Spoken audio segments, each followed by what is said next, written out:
জয়গুরু জয়গুরু জয়গুরু। মহাপ্রভু কথা 94। শ্রী অদ্বৈত স্বয়ং মহাদেব তিনি শ্রীবাসের বাড়িতে সমস্ত নিশি কীর্তন করিতেছেন ও নয়ন জলে ভাসিতেছেন। প্রভু কাজীর বাড়ি হইতে এসে ঘরে কপাট দিলেন। কারো সঙ্গে তিনি সাক্ষাৎ বা দেখা দিতেছেন না। নয়নে দিবানিশি অশ্রুধারা বহিতে লাগিল। কেবল স্নানাহার ইত্যাদি সমাধান করেন। ভক্তগণ মাঝে মাঝে নগর কীর্তনে লইয়া যান, কিন্তু তিনি আগের মতো চঞ্চল বা বেশি কথা কারো শোনে বলিতেছেন না।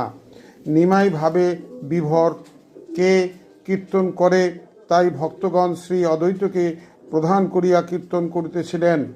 শ্রী অদ্বৈত সমস্ত নিশি কীর্তন করিলেন, কোনো বিরাম নেই। আর শ্রী নিতাই আপনার ভাবে বিভোর হইয়া বাড়িতে বসিয়া আছেন। নিতাই গদাধর, নরহরি, পুরুষোত্তম প্রভৃতি প্রভুর সেবা করিতেছেন। ভক্তগণ দেখিলেন নিশি প্রভাত হইয়া ক্রমে ক্রমে 2 প্রহার বেলা হইল, তবু শ্রী অদ্বৈতের কীর্তন ও নয়নবাড়ি থামিতেছেন না। তখন সকলে অনেক চেষ্টা করে কীর্তন বন্ধ করালেন। অদ্বৈত কহিলেন, তোমরা স্নানে গমন করো, আমি বিশ্রাম করিয়া পরে যাইব। ভক্তগণ স্নানে গমন করিলেন। অদ্বৈত ঘরের দেয়ালে একলা বসিয়া মনের দুঃখে ডাকিতেছেন।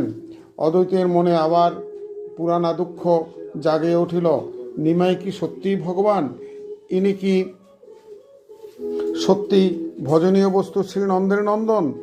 মনে মনে নিমাইকে সম্বোধন করিয়া অদ্বৈত বলিতেছেন, প্রভু, আমি জীবের মধ্যে সর্বাপেক্ষা নীচ। সকল ভক্ত তোমাকে বিশ্বাস করিয়া প্রেম সাগরে ভাসিয়া বেড়াইতেছেন। কেবল আমি এমন অধম মাঝে মধ্যে তোমাকে অবিশ্বাস করিতেছি। এর পরের কথা গোবিন্দ কৃপা করলে আগামী দিন বর্ণনা করা হবে। জয় রাধে, জয় রাধে, জয় রাধে।